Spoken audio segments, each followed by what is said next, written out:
ጓድ መንግስቱ ኃይለማርያም እንደሃኑ ጠቅላይ ሚኒስቴር ወደ ባሌ መመላለስን አብዝተዋል። ኢትዮጵያን የዳቦ ቅርጫት እናደርጋታለን የሚለውን ህልማቸውን ለማሳካት በሚተጉበት ጊዜ የዳቦ ግብአት ስንዴ ከለምለሚቱ ባሌ ጠቅላይ ግዛት የተሻለ ምርታማ ቦታ እንደሌለ የገባቸው ይመስላል። ከባሌ ጠቅላይ ግዛት አርሶ አደሮች ጋርም በተደጋጋሚ መክሮ ጀምሯል።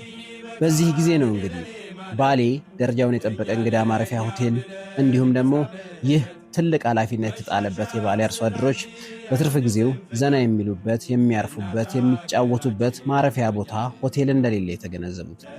ለዚህም ችግር መፍትሄ ይሆናል ብሎ ያሰቡት ደግሞ በአፋጣኝ አዲስ ሆቴል ገንብቶ ወደ ስራ ማስገባት ነበር። ስሙንም ራስ ሆቴል አሉት። የገበሬዎች ራስ፣ የራሳችሁ መዝናኛችሁ የናንተ እንደማለት አስበው ይመስላል። የትላንቱ ራስ ሆቴል የአሁኑ ዋቤ ሸበሌ ሆቴል ከጓድ መንግስቱ ኃይለማርያም ጀምሮ ያሉት ሁሉም የኢትዮጵያ መሪዎች ወደ ባሌ በመጡበት ጊዜ የሚያርፉበት ሆቴል ነበር።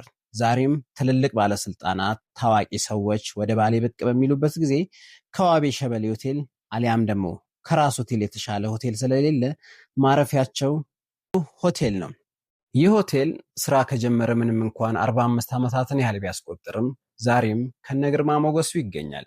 ይህ ሆቴል ምንም እንኳን ሰፊ ትርፍ መሬቶች ቢኖሩትም ከዚህ የተሻለ አድርጎ ለመስራት ለማዘመን ደረጃውን ጠብቆ እንዲቆይ ግን የተደረገ ስራ ምንም የለም።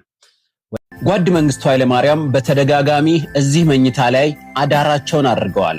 በባሌ ውስጥ አንድ ብቻ ፕሬዝዳንሻል ስታንዳርድ መኝታ ያለ ሲሆን ባሌ መጣና በፕሬዝዳንሻል ስታንዳርድ ላይ ያለ እንግዳም አዳሩን ባሌ ካደረገ እዚህ መኝታ ላይ ስለማደሩ ሳይታለም የተፈታ ነው። ይህም ከጓድ መንግስቱ ኃይለማርያም ጀምሮ እስከ ዛሬም ያለ ነው። ዋቤ ሸበሌ ሆቴል የቀድሞ ራስ ሆቴል ለመገንባት ከጥንስስ ሐሳብ ጀምሮ እስከ ግንባታው በጓድ መንግስቱ ኃይለማርያም የተመራ ሲሆን ይህም ሆቴል ምንም እንኳን ብዙ የእንግዳ ማረፊያዎች መኝታዎች ቢኖሩትም ይህንን የመሰለ ፕሬዝዳንሻል ስታንዳርድ መኝታ ግን በውስጡ 2 ብቻ ነው ያሉት። እነዚህም ለማንኛውም ሰው የማይፈቀዱ ነገር ግን ከፍተኛ የመንግስት ባለስልጣናትና ከፍተኛ ዕውቅና ላተረፈ እንግዳ ብቻ ለማረፊያነት ያገለግላሉ።